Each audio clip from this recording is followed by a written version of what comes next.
네, 각자의 처소에서 수요 예배로 또 주님을 바라보는 우리 하늘빛 우리 교회 공동체 모두를 환영하고 축복합니다. 이 시간을 통해 주님 음성 듣는 귀한 시간 되시기를 기도합니다. 벌써 12월입니다. 네, 2020년 한 해가 쓱 지나간 느낌입니다. 네, 뭘 했는가 이제 돌아보면 사실 한 단어밖에 남지 않습니다. 뭐죠? 코로나, 네, 코로나 팬데믹. 네, 코로나 팬데믹을 통해 우리가 느낄 수 있었던 것은 모두가 동일할 듯합니다. 인간이 아무리 날고 뛰고 허세를 부려도 여전히 우리에게는 능력이 없구나. 예. 우리의 무능함이 하나님이 역사하실 기회임을 기억하는 신실한 신자 되시기를 기도합니다. 오늘 지난 2월에 코로나가 우리 시작될 때쯤에요. 필리핀에서 합동 결혼식이 있었습니다. 220쌍이 결혼을 했었는데요. 정부가 매년 하는 주관하는 아주 큰 전통 행사라고, 필리핀 전통 행사라고 합니다. 그래서 2013년에는 2,000쌍을 지원할 정도로 큰 행사였는데요. 금년에는 특이점이 있었습니다. 어떤 특이점이었냐면 2월 막 코로나 시작할 때잖아요. 마스크를 끼고 또 손 소독제를 받고 또 체온을 측정하고 또 14일 동안에 그 이전 14일 동안의 행적을 다 조사받은 다음에 결혼식을 했습니다. 네.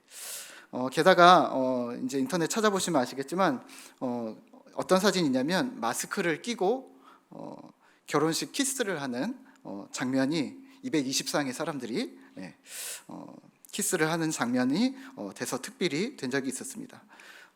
무엇을 느끼게 했냐면 코로나가 결혼을 막지 못했구나. 네. 또 초반에 코로나가 심각했었을 때 이탈리아에서는요, 엄청났잖아요. 문제가 좀 심했잖아요. 네. 이탈리아에서는 관중이 없는 패션쇼가 열렸습니다. 패션위크 2020이 관객 없이 열렸는데요. 객석에 사람이 없었다는 것 외에는 모든 게 똑같았습니다. 물론 온라인으로 방송을 했겠죠. 한국에서도 그 시점에 놀면 뭐하니라는 프로그램에서 코로나로 콘서트가 취소된 지코라는 가수가 나와서 관객 없이 공연을 했고, 그 후에 여러 팀들이 공연을 계속 TV에서 했습니다. 사람 없이 그렇게 했습니다. 또 관객과 호흡이 필수인 코미디 프로그램이나 혹은 콘서트, 또 세미나 이런 것들의 모든 행사들이 온라인으로 대체되었습니다. 코로나로 멈춰진 것도 있지만 그럼에도 불구하고 지속될 것들은 지속되었습니다. 그 방법이 어쩌면 더 진화한 것 같습니다. 코로나라는 특수한 상황, 혼란스러운 상황에 대해서 우리가 할 수 있는 결정은 세 가지입니다. 뭘까요? 첫 번째는 취소한다. 네. 두 번째는 연기한다. 세 번째는 대체한다. 사실 이렇게 길어질 줄 모르고, 사실은 지난 2월에 막 시작됐을 때 이렇게 길어질 줄 모르고 저도 수많은 것들을 연기했습니다. 한 5월쯤이면, 한 6월쯤이면 괜찮아질 테니까 그때 하죠 뭐 해갖고 연기를 하다 보니까 지금 걷잡을 수 없겠습니다. 오늘 여러분들은 어떤 것을 취소하거나 혹은 연기하셨습니까? 아니면 또 무엇을 대체하셨습니까? 조금 더 심각한 질문을 하나 더 드릴까요? 신자된 우리, 오늘 나는 믿음은 어떻게 하셨습니까? 예배를 어떻게 하셨습니까? 하나님 사랑, 이웃 사랑, 또 하나님 경외는 어떻게 하셨습니까? 혹시 취소하셨습니까? 포기하셨습니까? 혹은 코로나 이후로 연기하셨습니까? 지금은 아니야. 연기하셨습니까? 아니면 어떤 모양으로든 대체하셨습니까? 오늘 성경에 등장하는 구약시대도 마찬가지였습니다. 혼란스러웠습니다. 매우 혼란스러웠습니다. 특히 히스기야의 상황은 매우 좋지 않았습니다. 코로나를 겪고 있으니까 우리는 이게 가장 비참하고 매우 어려울 것 같지만 또 그렇지도 않습니다. 왜냐하면 오늘 성경에 있는 상황은 더 심각한 상황일 수도 있는데요. 우선은 상황이 이렇습니다. 남유다와 북이스라엘이 있다고 말씀드렸죠. 남유다와 북이스라엘인데 북이스라엘이 망했습니다. 히스기야가 왕이 되기 전 혹은 왕이 될 때쯤에 망했습니다. 또 오늘 29장을 읽었는데요. 여기 앞장까지 28장까지 등장하는 아버지 아하스 왕은 남유다 왕국에서 하나님을 배신했던 걸로 치면 거의 으뜸입니다. 이런 왕이 없었습니다. 물론 이건 좀 자세히 살펴보아야 하지만 28장 1절부터 이렇습니다. 성경을 한번 같이 보면서 보시면 좋을 것 같은데요. 히스기야의 아버지 아하스 왕은요, 하나님 앞에 정직하지도 않았고 바알을 섬기고 자녀를 우상에게 바칩니다. 아람이 쳐들어옵니다. 북이스라엘 위에 아람이 있었는데요. 아람이 쳐들어오고 북이스라엘이 쳐들어오고 전쟁에서 남유다가 계속 칩니다.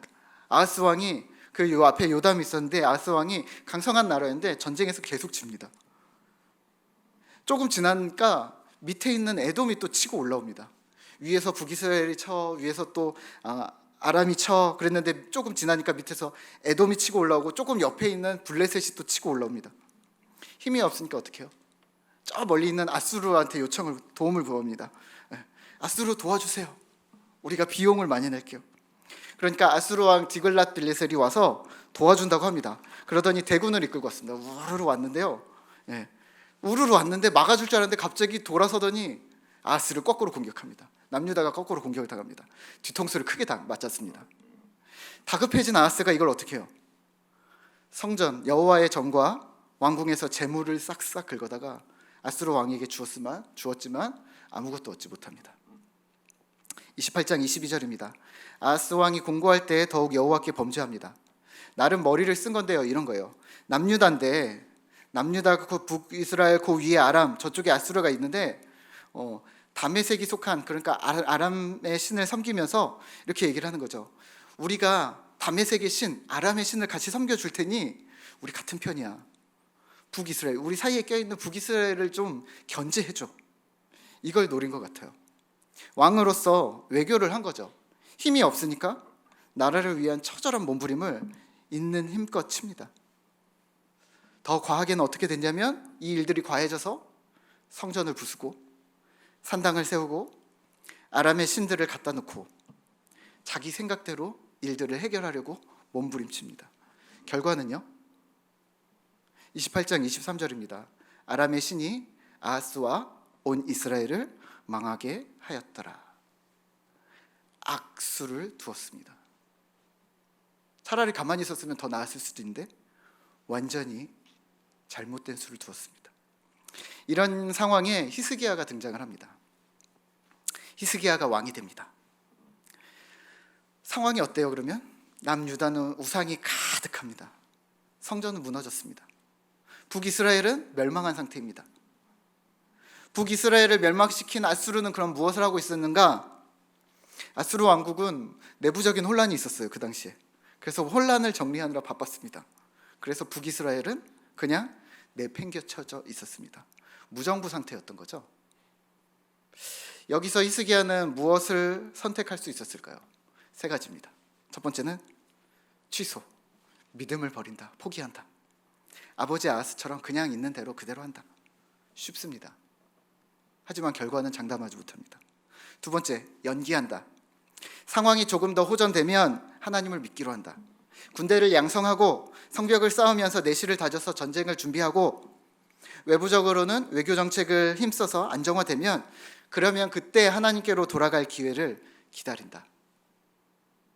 연기한다. 세 번째는 대체한다.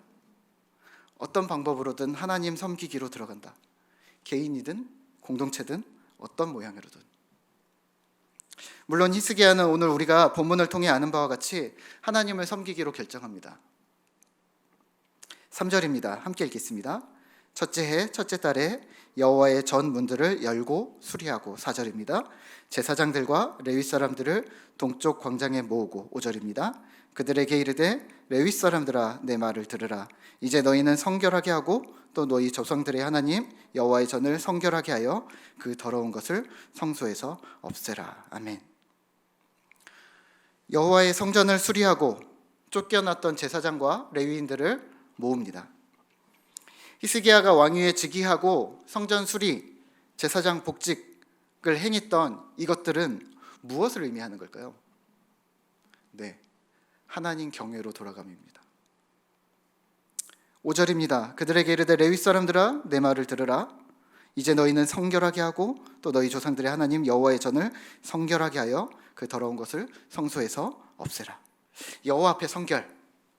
오늘 말로 하면 우리가 쉽게 이해하려고 하면 너희는 거룩하라. 확실하게 철저히 거룩해져라.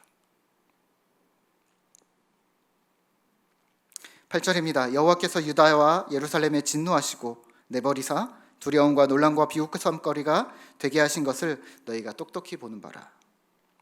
우리 조상들이 하나님을 버렸고 우리도 버림을 당했고 하나님이 진노하셨다는 진실을 히스기야가 밝힙니다.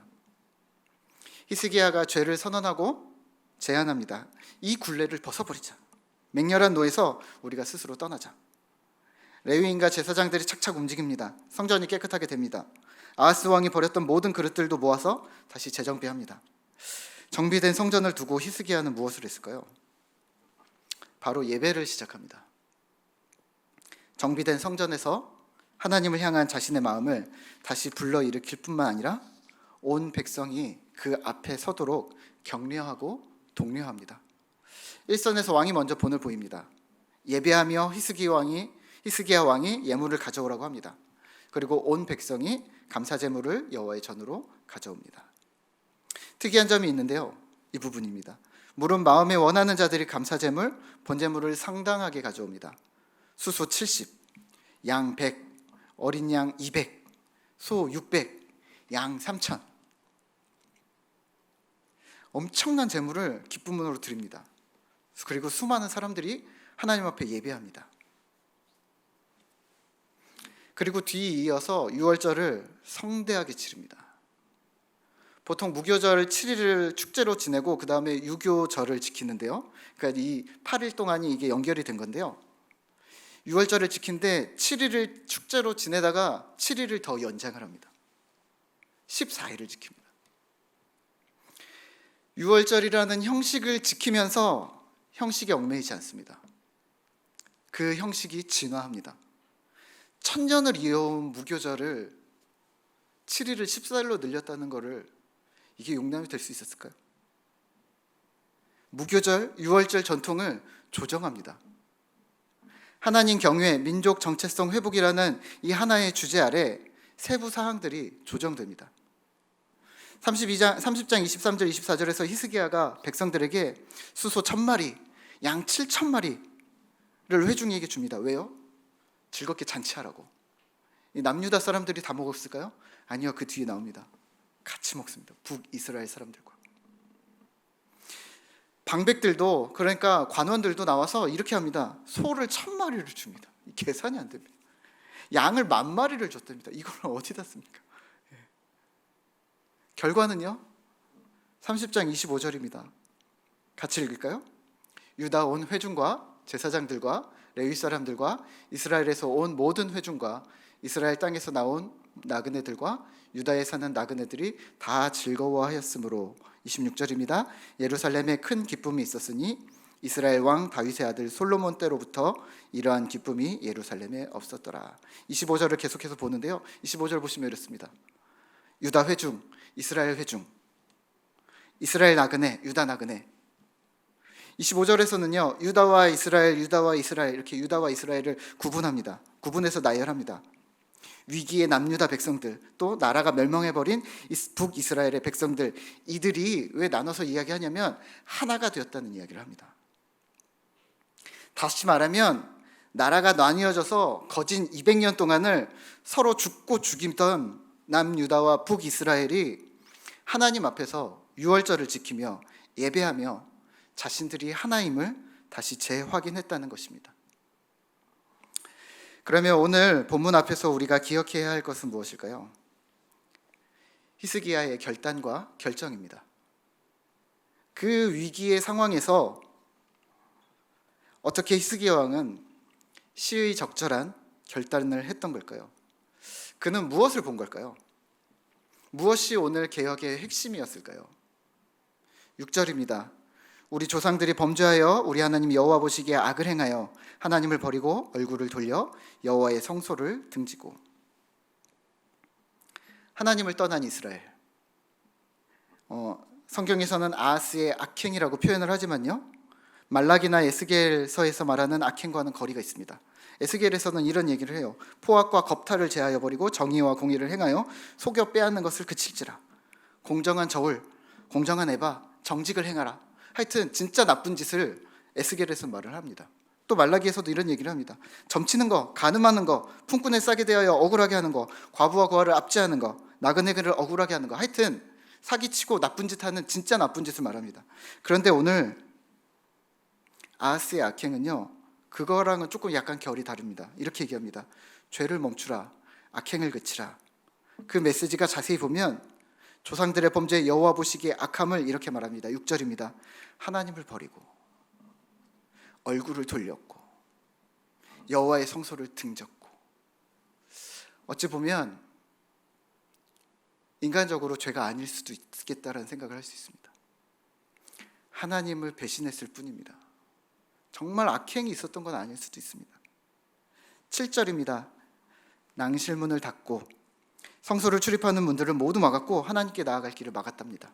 등불을 끄고 성소에 있는 등잔불을 아침 저녁으로 켜고 끄면서 하나님을 예배하고 섬겨야 되는데 그걸 막아버렸고, 성소에서 하나님께 분향하지 아니하고 제사 드리지 않았다. 하나님께 대하여만 나옵니다. 다시 말하면 하나님을 거부함, 하나님을 소홀히함, 이걸 오늘 아하스의 악행이라고 부릅니다.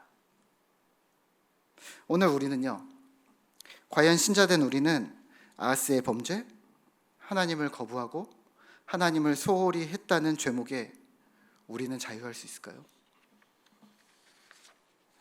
8절입니다. 같이 읽겠습니다. 여호와께서 유다와 예루살렘에 진노하시고 내버리사 두려움과 놀람과 비웃음거리가 되게 하신 것을 너희가 똑똑히 보는 바라. 아멘.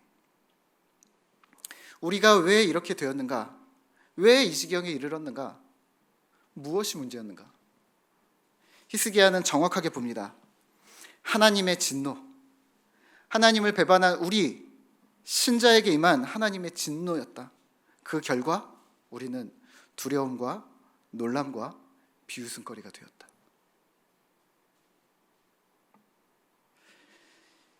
3000년 전, 2700년 전에 이 구약 사건을 읽으면서 오늘 우리는 무엇을 해야 될까요? 무엇을 기억해야 할까요? 똑똑히 보아야 합니다. 두려움과 놀라움과 비웃음거리라는 이 결과가 오늘 우리에게 있다면 다시 한번 똑똑히 보아야 합니다. 무엇이 잘못되었을까요? 무엇이 잘못되었는지, 나는 지금 무엇을 하고 있는지, 우리와 우리 교회 공동체는 지금 무엇을 하고 있는지 직시해야 합니다. 상황과 환경에 매몰돼서 눈을 뜨고 있지 못하면 그러고 있으면 안 됩니다. 지금 눈을 뜨고 현실을 직시 똑바로 보아야 합니다. 그래야 다음 스텝을 결정할 수가 있습니다. 코로나 팬데믹으로 인해 우리의 마음은 분주합니다. 아직도 분주합니다. 하는 것 없이 분주합니다. 무엇을 먼저 해야 하고 무엇을 나중에 해야 하는지 우선순위가 흔들립니다. 어느 누구도 이렇게 하면 해결할 수 있어 라고 장담할 수 없습니다. 사람들은 오히려 자기 주장이 강해집니다. 자신이 옳다고 생각하는 것을 예전에도 바꾸려 하지 않았지만 이제는 그 마음을 더욱 굳혀버렸습니다. 같은 상황이라면요, 혼란 속의 본문의 히스기야는 상황을 직시했고 즉각 행동에 나섰습니다.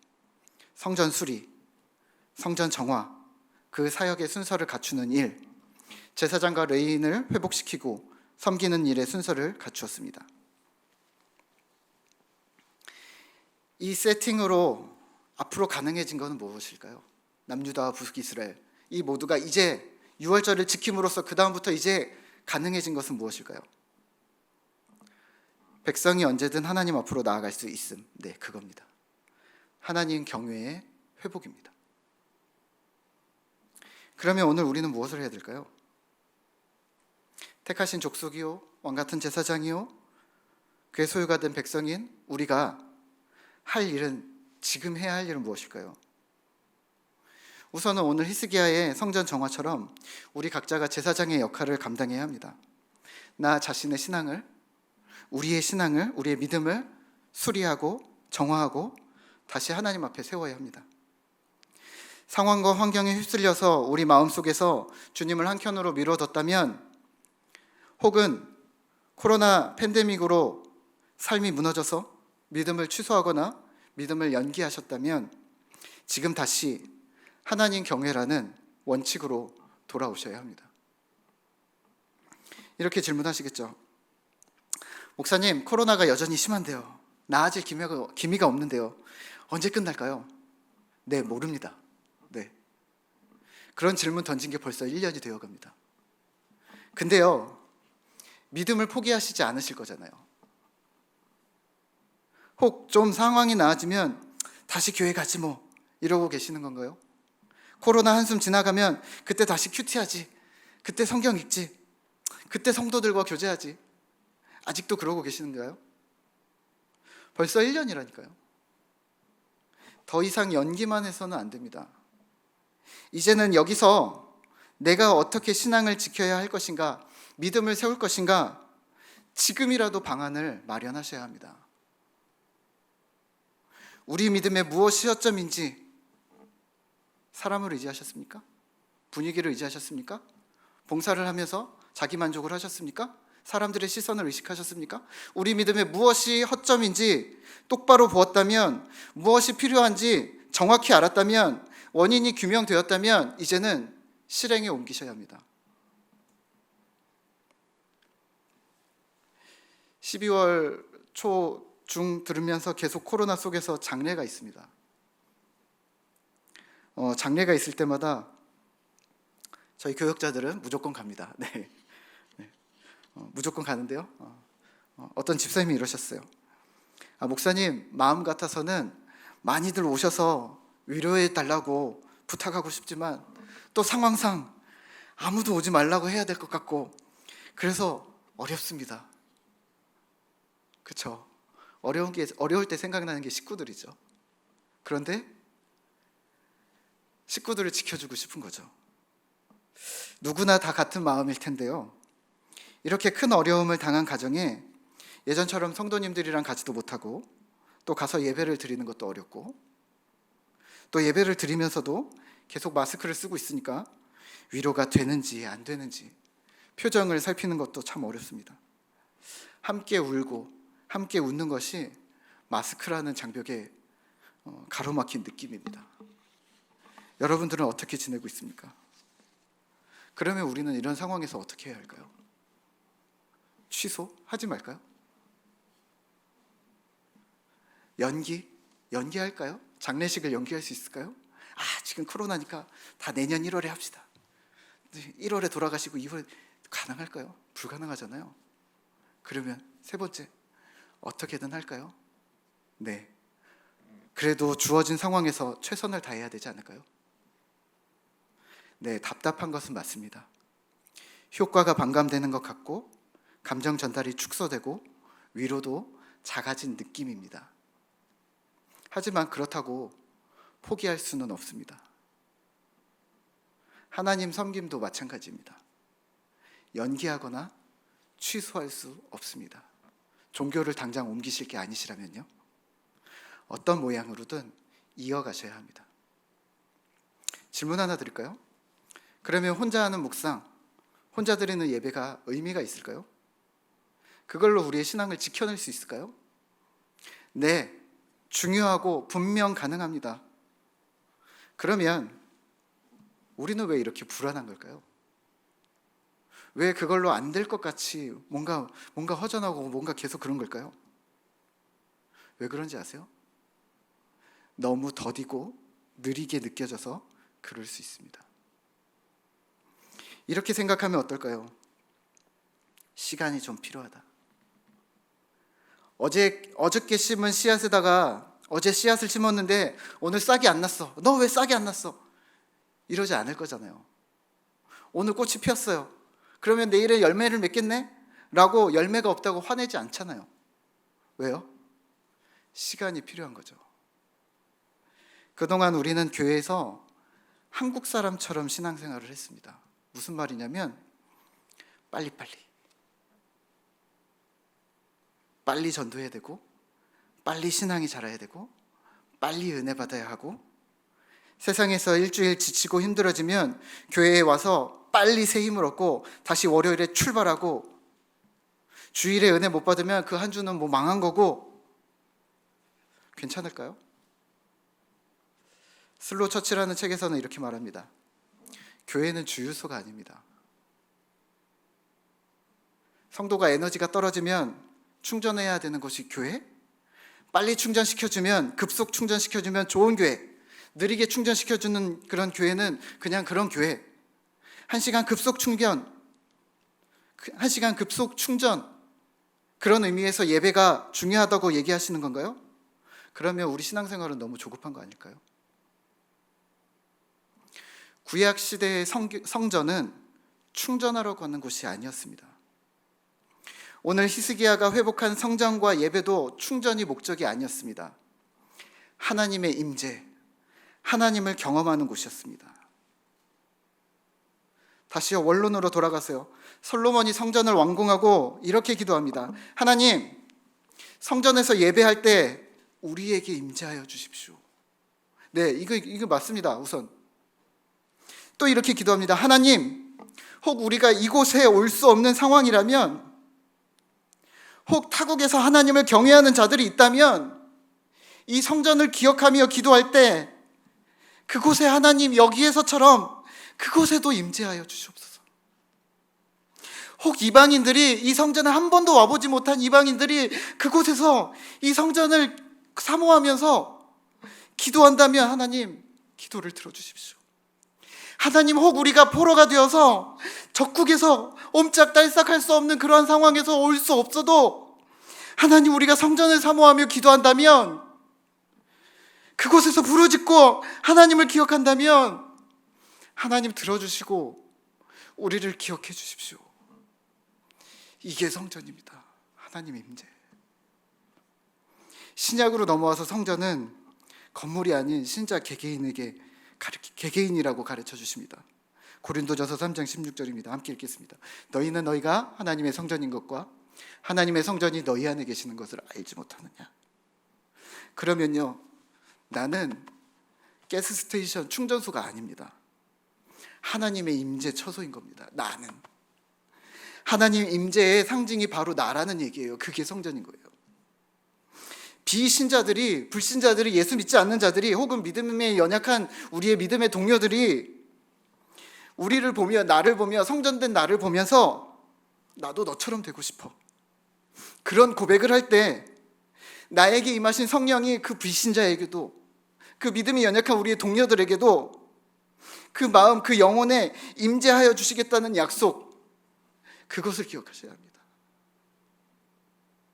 그러면 오늘 이 예배당으로 나오지 못하는 우리는요, 각각의 자리에서 예배를 드리고 있는 여러분들은요, 불안해하지 마세요.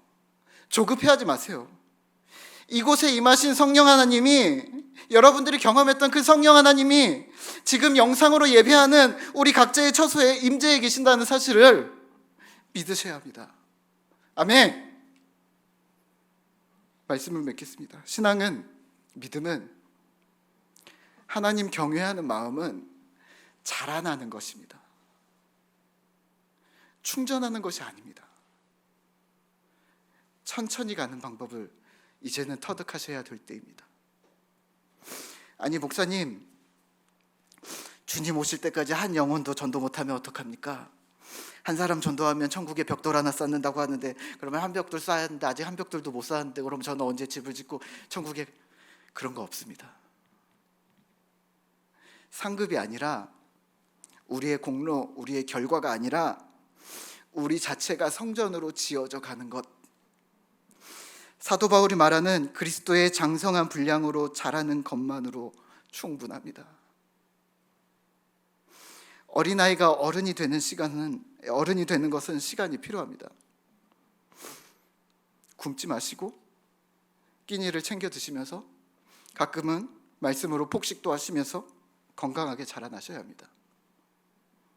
어린아이와 같은 믿음이 성장해서 어른이 되면 기대하는 열매들이 자연스럽게 나오지 않을까요? 신앙서적들을 읽으세요. 이제는 읽으세요. 이전에 써두셨던 설교 노트들 있으시잖아요. 펴서 다 그것도 읽으세요. 신앙과 삶을 섞어놓은 여러분만의 일기를 적어주세요. 그게 간증거리가 될 겁니다. 성경을 묵상하세요. 작은 분량으로 큐티도 하시고 많은 분량으로 통독도 하시고 무엇이든 좋습니다. 좋은 설교, 신학적인 세미나들도 들으세요. 궁금하게 생기면 목사님들께 여쭤보세요.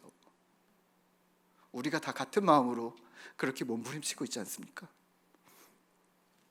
느린 방법입니다. 시간이 걸립니다. 하지만 튼튼해질 것이고 우리의 믿음은 계속 깊어질 것입니다. 조급하지 마시고 힘을 내주시죠. 왜냐하면 하나님은 결과가 아닌 중심을 보시는 분이시기 때문입니다. 나의 믿음이 비록 더디고 느릴지라도 한 걸음씩 주님께 가까이 가고 있는가 자주 점검해 주시고, 우리가 구하거나 생각하는 것 모든 것에 항상 더 넘치도록 주시는 하나님과 동행하는 하늘빛 우리 교회 성도님들 되시기를 기도합니다. 우리 함께